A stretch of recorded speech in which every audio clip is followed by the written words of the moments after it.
I am, and I'm not willing to sacrifice any heat this morning. It is 6 o'clock on your Thursday morning, looking out at Lucas Oil Stadium. It's going to be a busy one. We've got that Big Ten matchup coming up very soon. What matchup? Yes, I know. I've not heard anything. You haven't about heard? these two teams. What? Oh, this is going to be a big one. This is going to be Saturday, Julia. You didn't know that IU and Ohio State are playing? I had no idea. Oh, she's been under a rock for a little while. We're going to get her caught up and you caught up in just a bit, too, with some of the Fan Fest things and all the stuff that you can enjoy this weekend.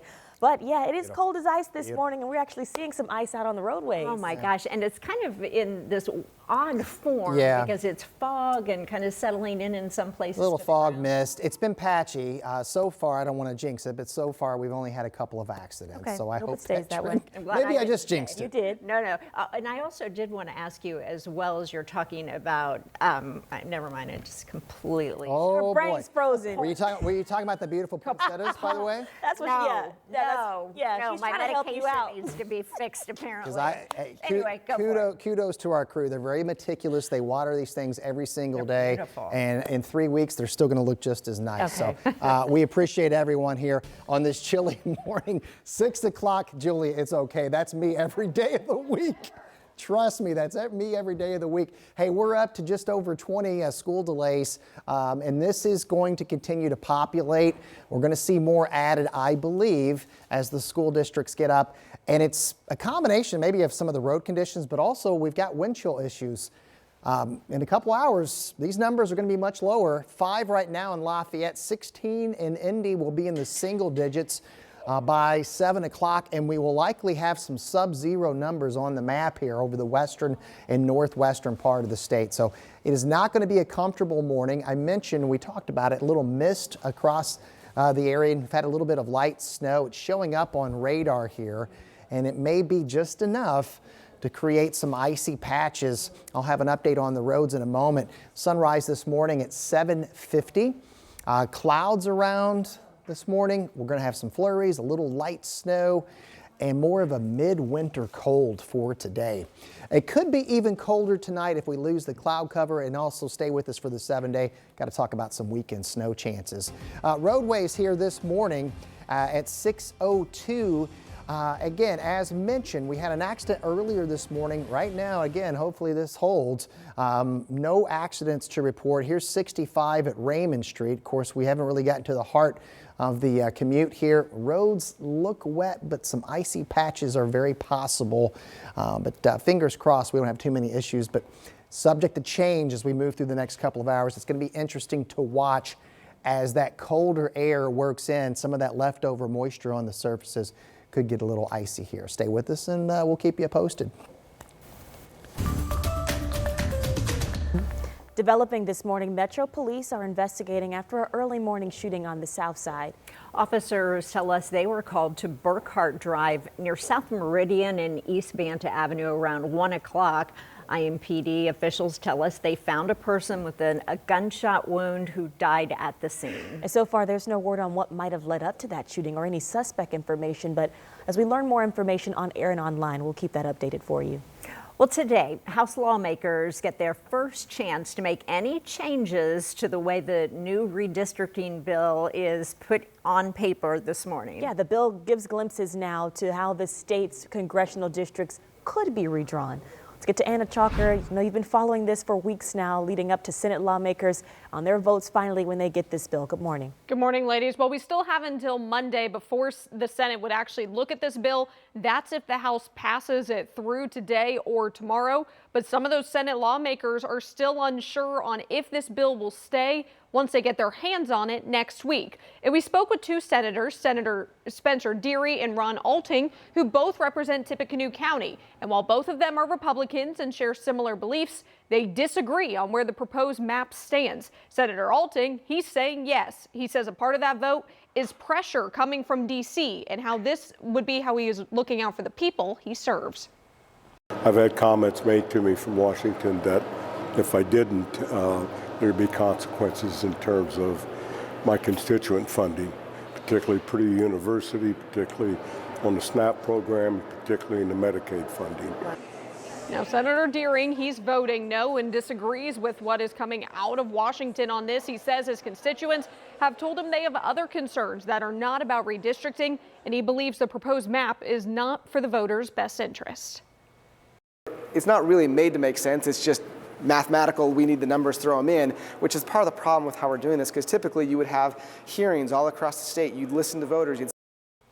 Now, the Senate still has a few days before they'll see the bill. House Speaker Todd Huston says he's expecting a vote on this tomorrow. And as we've watched this bill move through the House, many of those voters are voicing their opinions about it now, because this is what's going to be impacting them if this gets passed through both the House and the Senate. So coming up, we'll hear from a few of them on their concerns and really kind of what they're worried about as this progresses. Okay. All right. We'll see you then, Dana. Thank you. Well, we're also learning this morning, State Senator Kyle Walker says he will not run for re-election next year. The Republican represents parts of Marion and Hamilton counties. And in a statement, Walker says it's a decision that he has wrestled with for months. In November, Senator Walker confirmed that he was targeted by threats amid this redistricting fight, and he said then that he was opposed to redrawing the map. Redistricting is certainly the hot topic at the State House, but it is not the only one. So far, lawmakers in the House have filed to close 40 bills on issues, including things like firearm storage, child care funding, Medicaid, and immigration. And then there are those all famous, and seems like they're moving in at record rate, data centers. Democratic State Representative Alex Burton has a bill that would create the first ever Indiana water use permit system for those large facilities like these data centers. Right now, the law defines a facility as having a significant water withdrawal if it uses more than 100,000 gallons of ground or surface water in a day. Well, a lot to get to. We're covering all of these issues for you on our Crossroad Politics. Dustin Grove and Emily Longnecker break down all the moves at the State House, including that redistricting debate in depth each week. You can stream all of their episodes right now on WTHR+.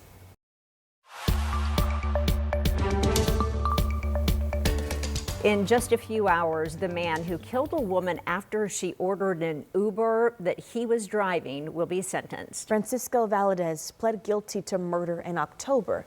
Marina Silva is here in studio with the latest on this case. Heartbreaking. Good morning, Marina. Good morning. Shanti Dixon did something many people do all the time, ordered an Uber at 3:30 in the morning. Detectives tracked Valdez as the driver who picked her up. We obtained the plea agreement signed by Francisco Valdez. It shows he pled guilty to murder in exchange for prosecutors dropping all the other charges. This case began in September 2024. Shanti Dixon's family reported her missing when they couldn't reach her over the weekend. On September 8th, she didn't come home from work. Her body was later found in a wooded area on September 9th. Court documents say Valdez admitted to shooting after trying to sexually assault her in the back of his car. He told investigators he became angry and pulled the trigger. We spoke with Dixon's mother shortly after her daughter was found. She was heartbroken, describing Shanti as selfless, someone who always made sure the people she loved knew it. Sentencing is set for 9:30 this morning and will be inside the courtroom as Valdez learned his punishment. All right. Thank you, Marina. This morning, lawyers for Richard Allen now say that they have identified at least 10 possible reasons that his appeal or to appeal his conviction rather for the murders of Abby Williams and Libby German. So this information comes as they also asked almost to double the size of their appeal brief. Among the possible issues, the constitutionality of the search of Allen's home and the use of Allen's statements after solitary confinement. Now, if the requests are granted, that would push the final date for the appeal to be filed to December 17th. We do have a full breakdown of requests from Allen's lawyers. It's posted right now online, WTHR.com. Well, this morning, a woman is under arrest for a shooting that happened last month. IMPD just updated us about the arrest of 26-year-old Katina Milakic. Police say she was involved in a shooting on Sonfield Court on the west side in November. Police say they found a woman who had been shot there around 4 a.m. Mihalik is now charged with battery by means of a deadly weapon, along with several other charges. She's scheduled to make an appearance in court this morning. Well, the Big Ten football championship arrives in Indianapolis starting tomorrow. It'll be a top-ranked battle between two Midwestern powerhouses. We'll get you caught up since you didn't know this was happening Right. today, Julia. We're talking about first-ranked Ohio State and second-ranked IU. Hoosier fans are ready to watch them play for a spot in the history books. But expect the Buckeyes to be well represented here, you guys. It's just a 3-hour drive, and they are dedicated fans. So the welcome signs are already up. And Big Ten Fan Fest starts tomorrow. It's inside the Indiana Convention Center. Kickoff is Saturday at 8 o'clock. You can head over to WTHR.com if you want a full breakdown of Fan Fest hours, all that you can do there, the watch party information, all of that is online for you.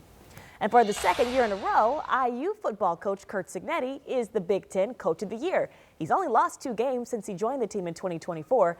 And as you likely know, neither of those losses happened this season. Now, there is a new report about the so-called Signalgate chat earlier this year. We'll tell you what it says about the Secretary of Defense's post about bombing boats in the ocean. And the CDC is considering some big changes to the childhood vaccine schedule. We'll tell you what parents need to know about protecting your kids from diseases.